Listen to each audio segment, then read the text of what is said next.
உன்னுடைய வேலை நிலைத்திருக்க வேண்டும் என்றால், உனக்கு ஒரு உயர்வு வேண்டும் என்றால் 4 காரியத்துக்கு கீழ்ப்படிய வேண்டும். 1, உங்கள் எஜமானுக்கு கீழ்ப்படிய வேண்டும். 2வது, உங்கள் எஜமானுக்கு எதிர்த்து பேசக்கூடாது. 3வது, உங்கள் எஜமானுடைய பொருட்களை திருடக்கூடாது. 4வது, உங்கள் எஜமானுக்கு உண்மையாக நடக்க வேண்டும். அப்படி செய்வீர்களா நீங்கள் ஆசீர்வதிக்கப்படுவது நிச்சயம், நீங்கள் உயர்த்தப்படுவது நிச்சயம். கரங்களை தட்டி தேவனை மையப்படுத்தும்.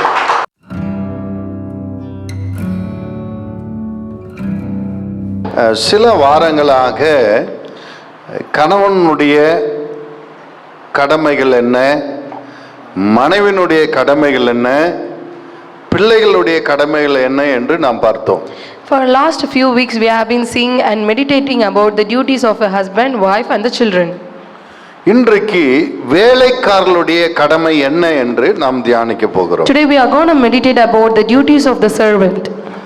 அநேகர் நான் எங்க வேலைக்கு போனாலும் எனக்கு ஒரு நிரந்தரம் அமைய மாட்டேன், நிரந்தர வேலை கிடைக்க மாட்டேங்கிறது, என்னவென்றே தெரியவில்லை என்று அநேகர் சொல்லுகிறார்கள். Few people are saying that wherever I go and get a job, I'm not getting permanented, but I'm getting off very early.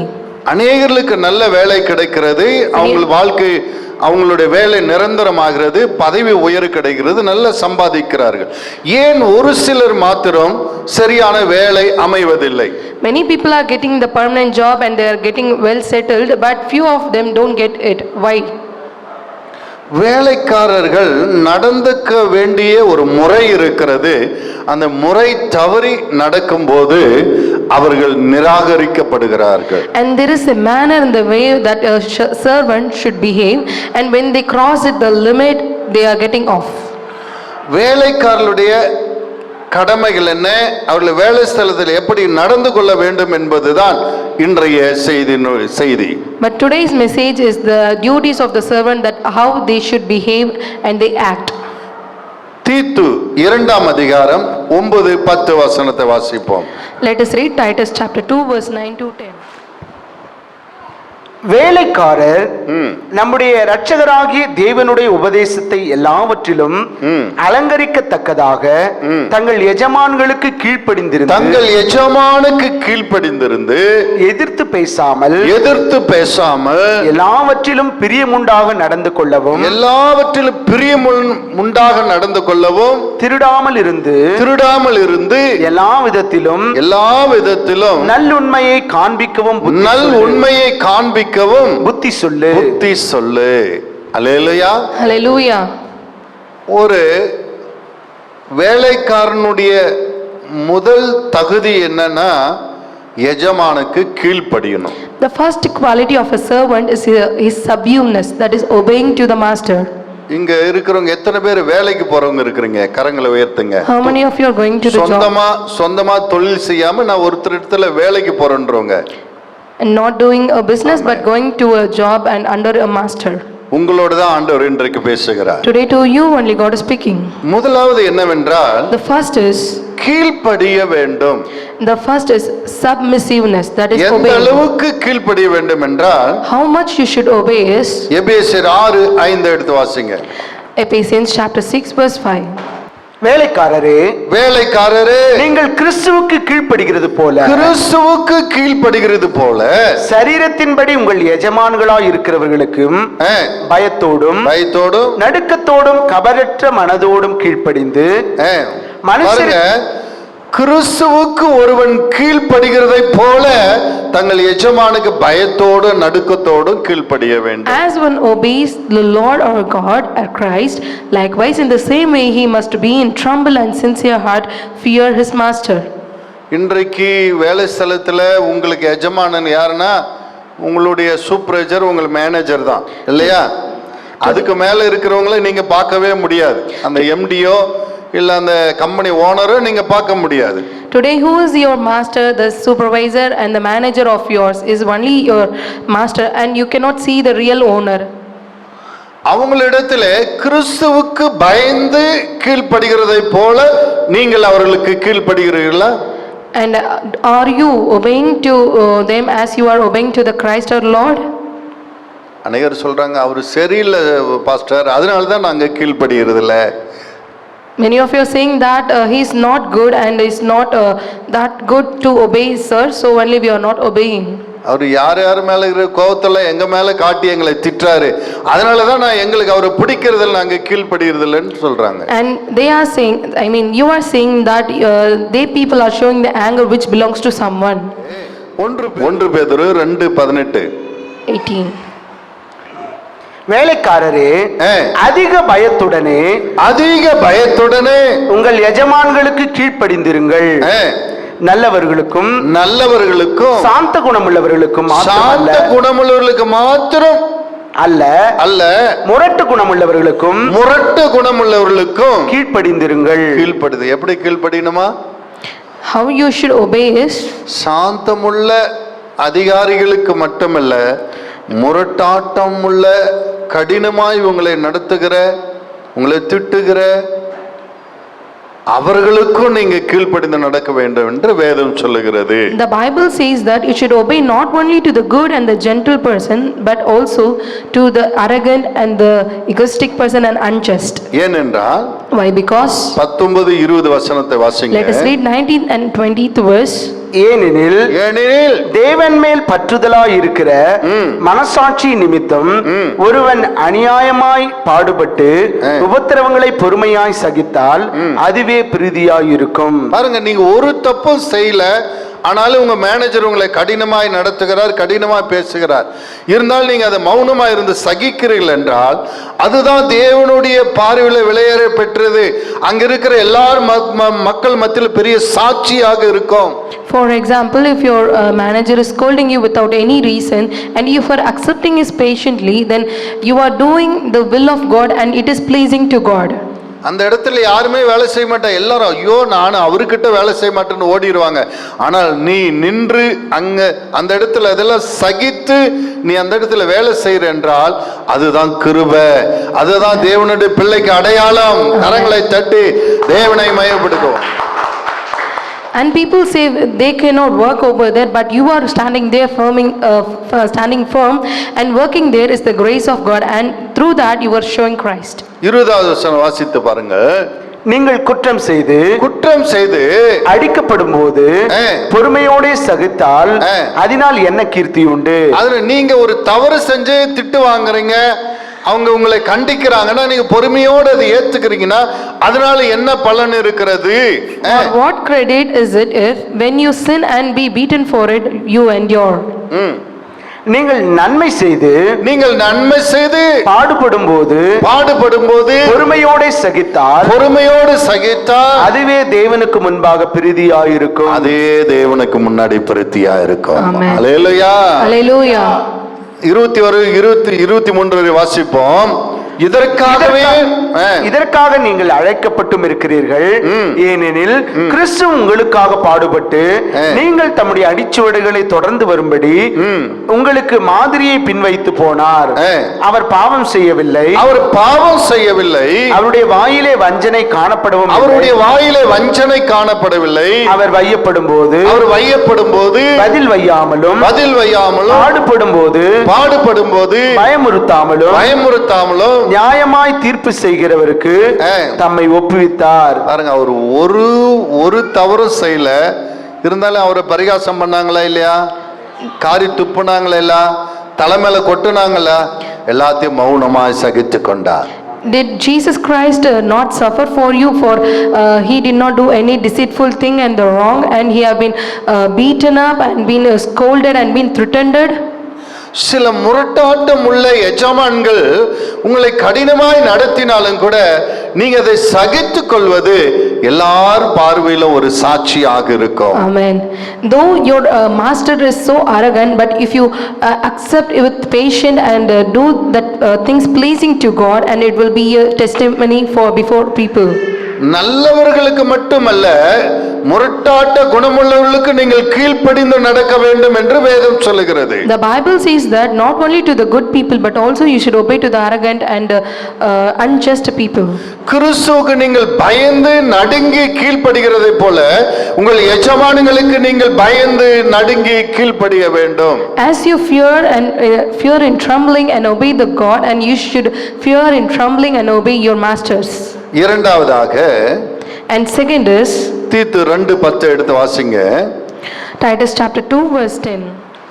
தங்கள் எஜமான்களுக்கு கீழ்ப்படிந்திருந்து எதிர்த்து பேசாமல் எல்லாவற்றிலும் பிரியம் உண்டாக நடந்து கொள்ளவும் திருடாமல் இருந்து சகல விதத்திலும் நல்லுண்மை காண்பிக்கவும் புத்தி சொல்லு. போதும் பாருங்க. இரண்டாவது என்னன்னா, And the second thing is உங்கள் மேல் அதிகாரிகளை, உங்கள் எஜமானை எதிர்த்து பேசக்கூடாது. your higher superior and your manager you should not speak back or back answering to your masters. நீங்கள் வேலைக்காரர்கள் என்றால் சொல்லுகிற வேலைகளை செய்வதற்காக நீங்கள் நியமிக்கப்பட்டிருக்கிறீர்கள். And if you are a servant, you have been appointed to do the work that have been appointed to you. நீங்கள் உங்கள் மேல் அதிகாரிகளை, உங்கள் எஜமானை எதிர்த்து பேசுவதற்காக நீங்கள் நியமிக்கப்பட்டவர்கள் அல்ல. You have not been appointed to do the back answering against your superior or your manager. இன்றைக்கு அநேகர் பார்த்தீங்கன்னா சூப்பர்வைசரோட வாக்குவாதம் பண்றது, மேனேஜரோட வாக்குவாதம் பண்றது, அவங்க சொன்னா இல்ல முடியாது செய்ய மாட்டேன்றது, இப்படிப்பட்ட செயலெல்லாம் வேலை ஸ்தலத்துல செய்கிறதை நாம் பார்க்கிறோம். And we see that many people are back answering and arguing with their superiors and their managers and not doing the work properly.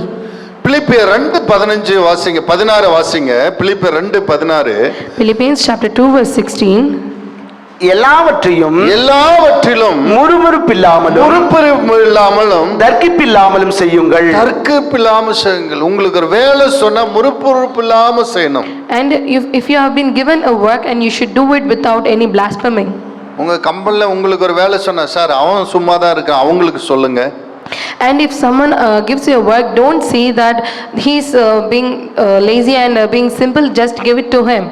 அவங்க சும்மா இருக்க, அவங்களுக்கு வேலை சொல்லுங்க. And say to that person. ஏதாவது ஒண்ணு ஒரு வாக்குவாதம் பண்ணிக்கொண்டே இருக்க கூடாது. And you should not keep on arguing of something else. எதிர்த்து பேசக்கூடிய அதிகாரமே உங்களுக்கு கிடையாது என்பதை நீங்கள் முதலாவது உணர்ந்து கொள்ள வேண்டும். First you should understand and realize the thing that you have no right to speak against or back answering. ஒரு நாளைக்கு 8 மணி நேரம் வேலை செய்வதற்காக நீங்கள் போயிருக்கிறீர்கள். And you have been appointed to do the work 8 hours.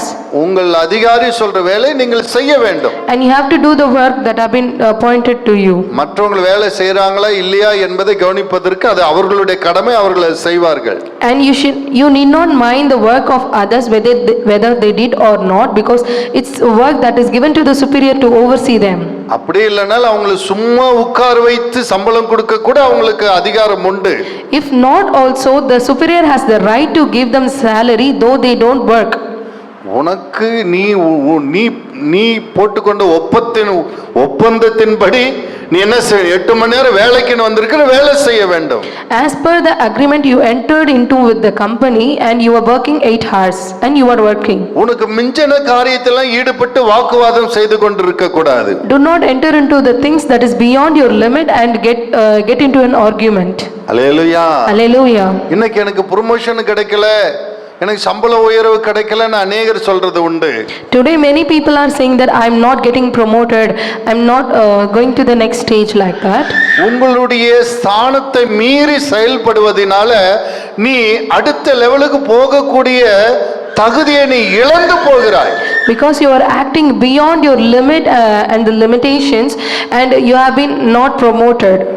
நான் ஒரு கம்பெனில வேலை செய்யும்போது ஒரு சூப்பர்வைசர், எனக்கு மேல இருந்து சூப்பர்வைசர் எல்லாரும் கூட சண்டை பிடித்துக் கொள்வார். And when I was working in a company, the supervisor of mine will keep on fight with all the people. எல்லாருக்கும் ப்ரமோஷன் கிடைக்கும், இவருக்கு கிடைக்காது. And all the people would get the promotion, but he does not receive it. அதுக்கு வேற எல்லார்கிட்டயும் திட்டிட்டே இருப்பாரு. And for that he will keep on scolding all the people under him. இவரோடு சூப்பர்வைசரா வந்தவங்க சூப்பர்வைசரா இருந்து சீனியர் ஆகி, சீனியர்ல இருந்து ஜூனியர் மேனேஜர் ஆகி, அப்புறம் மேனேஜர் ஆகி பெரிய லெவலுக்கு போயிட்டாங்க. The people who have been appointed with this person has got keep on promoted like manager, junior manager, and something like that, but he is still in the same stage as he entered. ஆனா 15 வருஷம் அந்த கம்பெனில இருந்த ஒரு supervisor லெவலை விட்டு அடுத்த லெவலுக்கே போல. But it has been 15 years, but still he was in the same stage. ஆனா கடைசி வரை ஏன் எனக்கு ப்ரமோஷன் கிடைக்கலன்றத அவர் உணரவே இல்லை. But till the end he did not realize what is the reason that he did not get the promotion. அன்பு பிள்ளைகளே, My beloved children, நீங்கள் வேலைக்காரரானால் உங்களுடைய ஸ்தானத்தை நீங்கள் உணர்ந்து நடக்க வேண்டும். and if you are a servant and you should realize your position where you have to stand.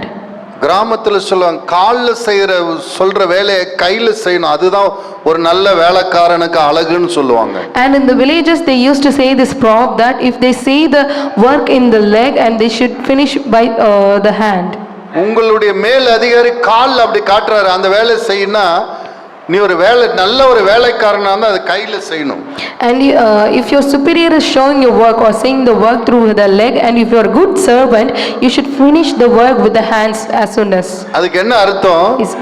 What is the reason or the meaning of that? மேல் அதிகாரி சொல்ற காரியத்துக்கு அப்படியே கீழ்ப்படியணும். It's just as obey what the superior say to you. சில பேர் சரி sir எது சொன்னாலும் சரி சார்னு சொல்லுவாங்க. And a few people will say that okay sir to the superior all the time. ஆனா மத்தவங்க எல்லாம் அவனை பார்த்து என்ன சொல்லுவாங்க? இவன் சரியான ஜால்ரான்னு சொல்லுவாங்க.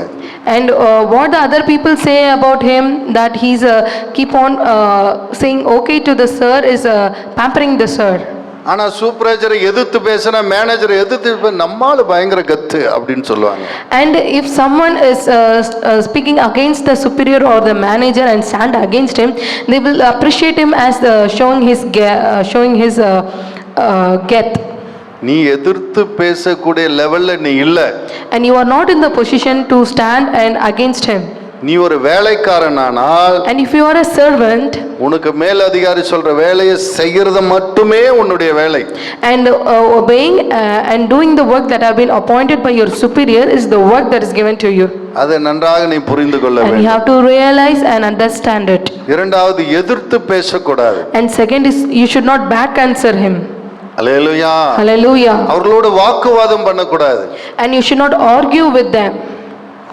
நீ வேலைக்கு சென்றிருக்கிறாய், அவர்கள் சொல்ற வேலையை அப்படியே கீழ்ப்படிந்து செய்ய வேண்டும். And you have went to work and you should do the work that have been given to you. மூன்றாவதாக, And the third is திருடக்கூடாது. you should not steal. தீத்து 2:10 எடுத்து வாசித்து பாருங்க. தங்கள் எஜமான்களுக்கு கீழ்ப்படிந்திருந்து எதிர்த்து பேசாமல் எல்லாவற்றிலும் பிரியமுண்டாக நடந்து கொள்ளவும் திருடாமல் இருந்து சகல விதத்திலும் நல்லுண்மையை காண்பிக்கவும் புத்தி சொல்லு. ஆமா, திருடக்கூடாது. உங்களுக்கு வேலை கொடுத்த ஸ்தலத்துல நீங்க திருடுவது சரியான பழக்கம் அல்ல. And stealing in the place that you are been jobbed or appointed is not a good habit. நான் ஏற்கனவே சொன்னது போல ஒரு கம்பெனில நான் 15 வருஷம் எம்ப்ளாயா இருந்தேன். As I said before, I was an employee for 15 years in a company. அந்த கை துடைக்கிறதுக்கு காட்டன் கொடுப்பாங்க. And they will give a cotton to wipe your hands. அந்த பனியன் கிளாத் அழகா இருக்கும். And it will look good and it was a banyan cloth type. என்னோட கூட வேலை செய்றவங்க என்ன செய்வாங்க தெரியுமா? Do you know what my fellow servants or the fellow employee do? அத அப்படியே சுருட்டி பாக்கெட்ல வச்சுக்குவாங்க. They will roll it and keep it in their pockets. அத அப்படியே வீட்டுக்கு கொண்டு வருவாங்க. And they will bring it to their home. ஏதாவது ஒன்னு வீட்டுக்கு கொண்டு வந்தாதான் அவனுக்கு திருப்தி. And he will get his satisfaction only when he gets something to his home. நான் ஆபீஸ்ல வேலை செய்றவங்க பார்த்தேன்னா பென்சில் கொண்டு வந்து பிள்ளைங்களுக்கு கொடுப்பாங்க. And if you see in the people working in the office, they will bring the pencils and the erasers to their children. அந்த ஸ்கேலை தூக்கிட்டு வந்து ஸ்டாப்லர் எடுத்துட்டு வருது. They will bring staplers, scales, etc. ஏதாவது ஒன்னு திருடி கொண்டு வருவது. They will steal something for their people. அது பெரிய ஒரு நம்பிக்கை துரோகம். But it's just betraying. உன்னை நம்பி அந்த ஸ்தலத்தில் அந்த பொறுப்பை கொடுத்திருக்கிறார்கள். And they have trust you. அங்கிருந்து நீ எடுத்துக்கொண்டு வருவாயானால் அது நம்பிக்கை துரோகம். And if you get something from there without permission, it's just a betraying to them. அது எந்த அளவுக்கு துரோகம் என்று நான் கருதுகிறேன் என்றால், and how I consider that as a betraying is, உன்னுடைய மனைவியை நீ நம்புற, and you are trusting your wife, உன் மனைவி உனக்கு துரோகம் பண்ணா எப்படி இருக்கும்? and how will you feel if your wife deceive you or do betray? உன்னுடைய கணவனை நீ நம்புற, and you are trusting your husband, உனக்கு தெரியாம உன்னுடைய கணவன் துரோகம் பண்ணா எப்படி இருக்கும்? how will you feel if your husband deceive you or betray you? நம்பிக்கை துரோகம் என்று அது போன்றது. And it's like the betraying which happens in this case. உன்னை நம்பி கொடுத்த பொறுப்புல உண்மையா இருக்கணும். And they have trusted you and given a position to you, and you should be trustworthy. சின்ன சில உண்மையா இருந்தாதான் அடுத்த லெவலுக்கு நீ முன்னேற முடியும். Only when you are faithful in the small things, only you will be promoted to the large things. நீ நினைத்து கொண்டிருக்க மேனேஜருக்கு ஒண்ணும் தெரியல, சூப்பர்வைசருக்கு ஒண்ணும் தெரியல, ஓனருக்கு ஒண்ணும் தெரியல, நான் திருடிட்டு வந்து யாரும் பார்க்கல என்று. And you are saying that and thinking that no one knows that what I stealed, and not even the supervisor or the security, whatever. எல்லாமே அவங்களுக்கு தெரியும். But the thing is, they know everything.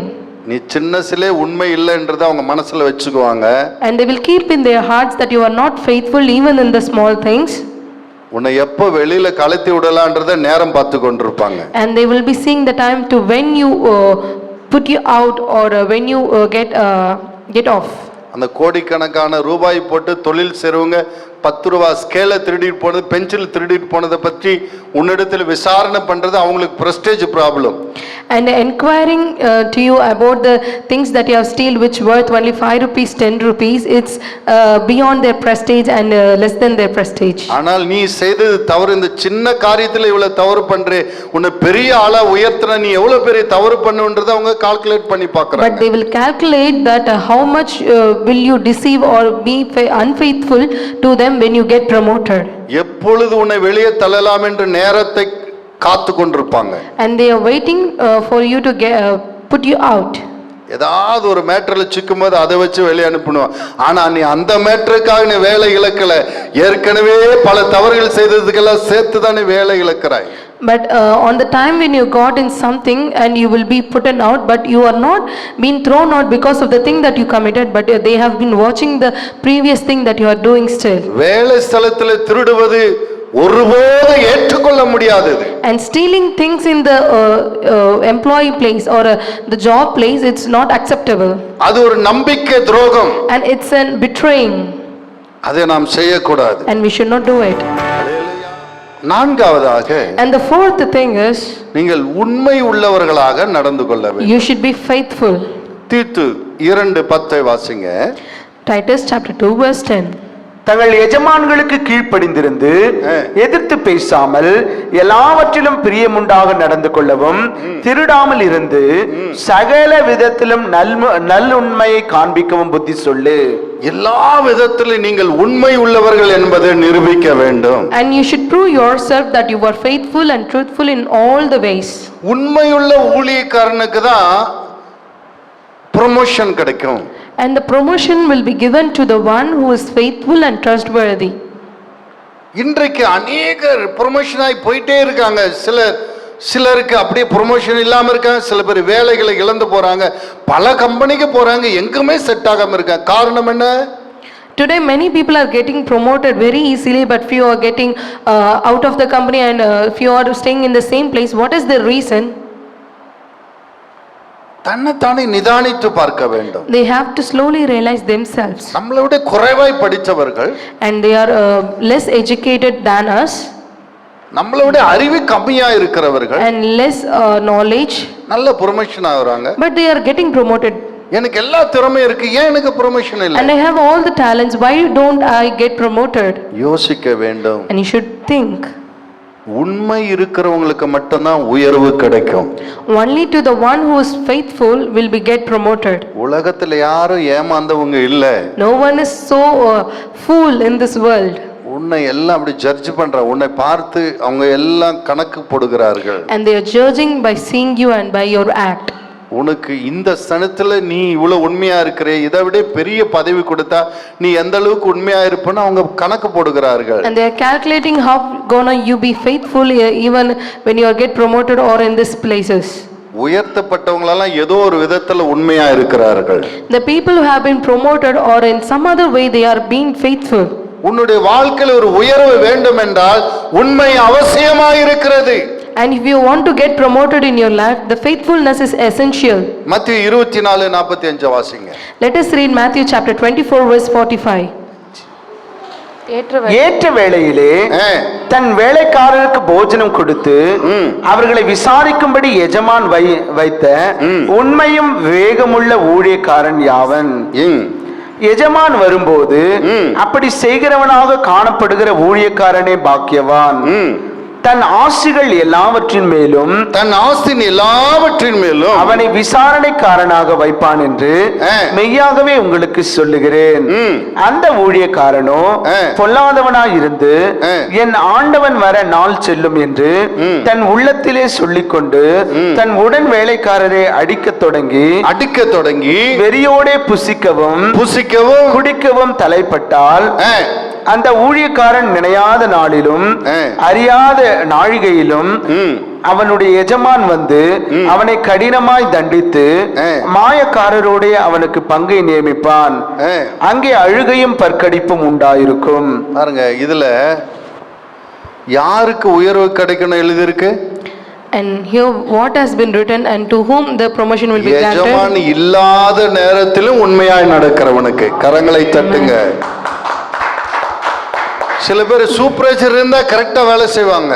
And to the people who is faithful, even the master is not there, and few people will not work when the supervisor is not there. மேல அதிகாரிகள் இருந்தா கரெக்டா வேலை செய்வாங்க. And if the superiors are present, he would work properly. அப்படி அவங்க போன உடனே இவங்க வேற வேலையில இறங்கிடுவாங்க. And after they get off, they will get into another work. அவங்களுக்கு எல்லாமே தெரியும். Don't think that they don't know, but they know everything. அவங்க இருக்கும்போது நீ வேலை செய்யறதுக்காக உனக்கு அவங்க ப்ரொமோஷன் கொடுப்பதில்லை. They don't give you promotion because you work at the time they are present. அவங்க இருக்கும்போது எல்லாருமே வேலை செய்றாங்க. And at their present, all the people are working. சோம்பேறி கூட செய்றான். And even the lazy one gets the working. ஆனால் யார் உண்மை உள்ளவர்கள் என்றால், but who is the faithful one is, அவங்க இல்லாத போது நீ கரெக்டா வேலை செய்கிறாய் அல்லவா, அவர்கள் தான் உண்மை உள்ளவர்கள். கரங்களை தட்டி. but who is the faithful one is working even at the absent of the superior. அவருடைய எஜமான் திடீர் என்று பார்க்கிறார், இவன் எல்லாவற்றிலும் உண்மையா இருக்கிறதை பார்த்து அவனுக்கு உண்டான எல்லாவற்றுக்கும் அதிகாரியாய் நியமிக்கிறார். Amen.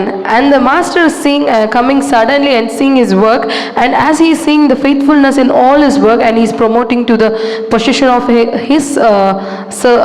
he himself. பாத்தீங்களானாக்க அவங்க செஞ்சது, நான் ஒரு உதாரணத்துக்காக சொல்ல, 400 அவங்க ப்ரொடக்ஷன் செஞ்சிருந்தா 600ன்னு கார்டு போட்டு வருவாங்க சில பேர். For example, I am saying that if they had done 400 production but they write in the book as 600.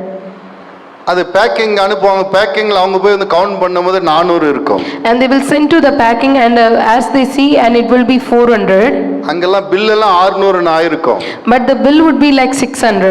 இங்க வந்து 400 இருக்கும். But the stock would be only 400. திருப்பி இது பார்த்தீங்கன்னா MD வரை அந்த மேட்டர் போகும்.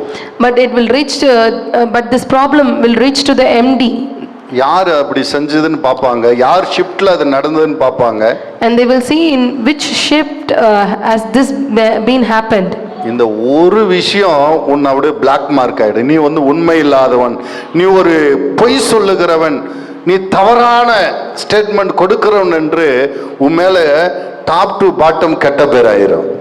And this will get you a black mark, and it will bring you a bad name. உள்ளது உள்ளது என்றும் இல்லாத என்று சொல்ல கற்றுக்கொள்ள வேண்டும். Please learn to say what is happened, and do not say what did not happen. தவறு நடந்து விட்டால் சாரி இன்னைக்கு எனக்கு உடம்பு சரியில்லை, வேலை செய்ய முடியல, எஸ் முடியலன்னு சொல்லி ஒற்றுக்கொள்ள வேண்டும். And if you are not well, just accept it and inform to your superior and say, sir, I am not well. செய்யாத வேலை செஞ்ச மாதிரி எல்லாம் காட்டிக்கொண்டு நீ ரொம்ப சரியான ஆளை போல நடிக்க கூடாது. And do not act that you are a righteous person and not doing any work. அது உனக்கு பெரிய கெட்ட பேரை உனக்கு கொண்டு வரும். And it will bring a very bad name to you. அது உன்மேல இருக்கிற நம்பிக்கை இழக்க பண்ணும். And it will make the faithful the trust on you to get lost. நீ ஒரு நாள் தான் அப்படி தவறு செஞ்சிருப்ப, ஆனா நீ எப்ப ரிப்போர்ட் கொடுத்தாலும் அது மேல ஒரு சந்தேகமாவே இருக்கும் உங்களுக்கு. But you might have done that thing just only for one day, but because you got a bad name, they will keep on checking your reports that you have been given by you.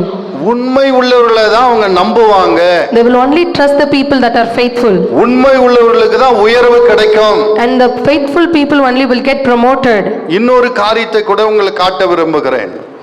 ஆதியாகமம் 39:2 வாசிங்க. Genesis chapter 39 verse 2. கர்த்தர் யோசேப்போடு இருந்தார், கர்த்தர் யோசேப்போடு இருந்தார். அவன் காரிய சித்தி உள்ளவனானான். அவன் எகிப்தியனாகி தன் எஜமானுடைய வீட்டிலே இருந்தான். கர்த்தர் அவனோட இருக்கிறார் என்றும் அவன் செய்கிற யாவையும் கர்த்தர் வாய்க்க பண்ணுகிறார் என்றும் அவன் எஜமான் கண்டு யோசேப்பினிடத்தில் தயவு வைத்து அவனை தனக்கு ஊழியக்காரனும் தன் வீட்டுக்கு விசாரணைக்காரனும் ஆக்கி தனக்கு உண்டான எல்லாவற்றையும் அவன் கையில் ஒப்புவித்தான். நல்ல லாபம் உண்டாகிறது. And in the things that in all the things that Joseph do, and there is profit. Potiphar பார்த்தான், இவனுக்கு எல்லாவற்றும் மேல அதிகாரியாய் நியமித்து எல்லாவற்றிலும் லாபம் வர வேண்டும் என்பதற்காக எல்லாவற்றையும் கண்காணிக்கும்படி அதிகாரியாய் மாற்றி விட்டான். And Potiphar saw it, and he wants a profit in everything that he have. So he appointed Joseph as a master in all the things. நான் உங்களை கேட்கிறேன், யாருக்கெல்லாம் ப்ரொமோஷன் வேணும்னு நீங்க விரும்புறீங்க? கையை உயர்த்துங்க. நீங்க வேலை செய்யற இடத்துல எனக்கு ப்ரொமோஷன் வேணும்னு உயர்த்துங்க பார்க்கலாம் தைரியமா. இப்ப நான் இன்னொரு கேள்வி கேட்கிறேன், உங்களால கம்பெனிக்கு என்ன லாபம் கிடைச்சிட்டு இருக்கு? நீங்க 8 மணி நேரம் போய் செய்றீங்கல்ல, உங்க சம்பளம் போக சாப்பாடு போக எவ்வளவு லாபம் வரும் company? I'm asking you how many of you working in the company, and what is the profit that is out of you to the company? ஒரு நாளைக்கு 50 ரூபா உனக்கு சம்பளம் கொடுக்குறாங்க, ஒரு 60 ரூபா லாபம் வந்தா 10 ரூபா கம்பெனிக்கு லாபம் வருதுன்னா ஏதாவது கொடுக்கலாமான்னு கூட யோசிக்கலாம். And if you are receiving 50 rupee per day, and if a company is getting 60 rupee out of you, and they can think something to give you as a bonus like that. நீ 50 ரூபா சம்பளம், நீ செய்யற வேலையில் 45 ரூபா தான் அந்த கம்பெனிக்கு வரும்னா உனக்கு எப்படி ப்ரொமோஷன் கொடுப்பாங்க? And you are appointed to ₹50, and if you do only for 45, and what do you think the company will give you? நீ ப்ரொமோஷனை எதிர்பார்க்கறதுக்கு முன்னாடி என்னால கம்பெனிக்கு லாபம் வருதா, நான் குவாலிட்டியா வேலை செய்யறேன்னா, சில பேர் வேலை செஞ்செல்லாம் நிறைய ரிஜெக்ஷன் வரும், ஒரு பொறுப்பாவே வேலை செய்ய மாட்டாங்க. இவங்களுக்கு பார்த்தீங்கன்னா இவங்களால பல லட்சம் நஷ்டம் ஆகும், நிறைய ரிஜெக்ஷன் பண்ணி விட்டுருவாங்க. But if we see few people when they do work, a lot of products will get rejected because they do it carelessly, and out of it the company faces many loss. ஒரு பொறுப்புணர்ச்சியோடு வேலை பார்க்க மாட்டேன், கம்பெனிக்கு லாபம் வர வேண்டும், அப்பொழுதுதான் எனக்கு போனஸ் கிடைக்கும், பதவி உயர்வு கிடைக்கின்ற எண்ணமே இல்லாமல் வேலை செய்வார்கள். And few people work like that without any responsibility and out of careness. ஒன்றை நீங்கள் புரிந்து கொள்ள வேண்டும். But you should understand one thing. யோசேப்பு மூலமாய் போர்த்திபாருக்கு லாபம் வந்ததனால தான் அவனுக்கு உயர்வை கொடுத்தான். Only because Potiphar has received a profit through Joseph, he had appointed Joseph against all the things. உங்கள் மூலமாய் கம்பெனிக்கு நீங்க வேலைக்கு போற இடத்துல லாபம் வந்தாதான் உங்களுக்கு உயர்வு கொடுப்பாங்க. Only the company when receives a profit through you, only he will get you promoted. இல்லாட்டி உன்னை தூக்கி எறிஞ்சிட்டு அந்த இடத்துக்கு வேற ஒரு ஆளை கொண்டு வரதான் முயற்சி செய்வாங்க. Or else they will try to put you out and bring someone else for you. உன்னுடைய வேலை நிலைத்திருக்க வேண்டும் என்றால், And if your work to be get permanented, உனக்கு ஒரு உயர்வு வேண்டும் என்றால், and if you want a promotion, 4 காரியத்துக்கு கீழ்ப்படிய வேண்டும். and you should follow 4 things. ஒன்று, உங்கள் எஜமானுக்கு கீழ்ப்படிய வேண்டும். The first is obey to your masters. இரண்டாவது, உங்கள் எஜமானுக்கு எதிர்த்து பேசக்கூடாது. And second is don't back answer to your masters. மூன்றாவது, உங்கள் எஜமானுடைய பொருட்களை திருடக்கூடாது. And the third is do not steal your master's thing. நான்காவது, உங்கள் எஜமானுக்கு உண்மையாக நடக்க வேண்டும். And the fourth is do faithful and be trustworthy. அப்படி செய்வீர்களா நீங்கள் ஆசீர்வதிக்கப்படுவது நிச்சயம், நீங்கள் உயர்த்தப்படுவது நிச்சயம். கரங்களை தட்டி தேவனை மகிமைப்படுத்தும். And if you do so, and it's sure that you will be blessed and you will be promoted. அப்படியே நாம் எழும்பி And let us rise up your feet. உங்களுக்காக ஜெபிக்க விரும்புகிறேன். And I would like to pray for you. எத்தனை பேர் உங்களை ஒப்புக் கொடுக்க விரும்புகிறீர்கள்? How many of you are willing to surrender yourself to the Lord? பரிசுத்தமுள்ள பரலோக பிதாவே, My holy Father, அடிமையாய் போனவனை எஜமானாய் மாற்றினவரே, and you turned and promoted the slave into a master. யோசேப்பை தாழ்மையில் இருந்த யோசேப்பை எகிப்துக்கு அதிபதியாய் உயர்த்தினவரே, And you have turned Joseph, who was poor, into a master lord in Egypt. இன்றைக்கு இவர்கள் வேலைக்காரர்களா இருக்கலாம். And today they might have been a servants. வரக்கூடிய நாட்கள் இவர்கள் எஜமானாய் மாற்றுவதற்காய் நன்றி. And thank you for you're gonna promote it and promote them as a masters. இவர்கள் தங்கள் எஜமானுக்கு கீழ்ப்படிந்து நடக்கவும் And they have and help them to obey their masters. எஜமான்களை எதிர்த்து பேசாது இருக்கவும் And not back answering to their masters. எஜமானின் உடைமைகளை திருடாது இருக்கவும் And do not steal their masters thing. அவர்கள் எஜமான்களுக்கு உண்மையாய் நடக்கவும் And help them to be faithful and act faithful to their masters. இவர்களுக்கு அனுக்கிரகம் செய்வீராக. Please be help them, Lord. ஒரு சாட்சியுள்ள வாழ்க்கை வாழ உதவி செய்வீராக. And help them to testify. நிரந்தரமாகாது இருக்கிற பிள்ளைகளுக்கு வேலை ஸ்தலத்திலே நிரந்தர வேலை உண்டாகட்டும். And let them get the permanent job who does not have it. பதவி உயர்வு இல்லாத பிள்ளைகளுக்கு இந்த ஆண்டிலே நல்ல பதவி உயர்வு சம்பள உயர்வு உண்டாகட்டும். And let the promotion come unto them who does not have it in this year. பல இடத்துக்கு போய் சரியான வேலை கிடைக்காத பிள்ளைகளுக்கு இந்த ஆண்டிலே நல்ல வேலை கிடைக்கட்டும். And please give the good job who does not have it. உம்முடைய ஆலோசனை கேட்டிருக்காங்கப்பா. Oh Lord, they have listened to your advice and நடந்து counsel. இவர்கள் வாழ்க்கை ஆசீர்வதிக்கப்படுவதாக. And let them be blessed, Lord. இவர்கள் ஆசீர்வாதமாய் இருப்பார்களா. Amen. Let them be blessed, Lord. இவர்கள் கையின் பிரயாசங்கள் ஆசீர்வதிக்கப்படட்டும். Amen. Let their hands be blessed. இவர்கள் வேலைகள் ஆசீர்வதிக்கப்படட்டும். And their works be blessed, Lord. யோசேப்பின் வேலையை கண்டு எஜமான் ஆச்சரியப்பட்டது போல As the master is so excited and surprised about seeing the works of Joseph. அவனுக்கு நல்ல உயர்வை கொடுத்ததை போல And as he promoted him. இவர்கள் வேலை ஸ்தலத்தில் உயர்ந்து இருப்பார்களா. Amen. Let these people also get promoted in their work இவர்களுக்கு நல்ல job. பெயரை கொடுப்பீராக. And give them a good fame, Lord. எல்லாரும் முன்னாடி இவர்கள் பாராட்டப்படுவார்களாக. Let them be appreciated in front of all. எல்லாரும் முன்னாடி இவர்கள் உயர்த்தப்படுவார்களாக. Let them be promoted before everyone. இவர்கள் ஆசீர்வாதமாய் இருக்கட்டும். In Jesus, let them be blessed. இயேசுவின் நாமத்தில் ஜெபிக்கிறேன். ஜெபங்களும் பரலோக பிதாவே. In Jesus' name I pray. Amen. Amen. Amen. Amen. Amen. Amen. Hallelujah. Hallelujah. ஆசீர்வாதமாய் இருப்பீர்கள். And you will be blessed.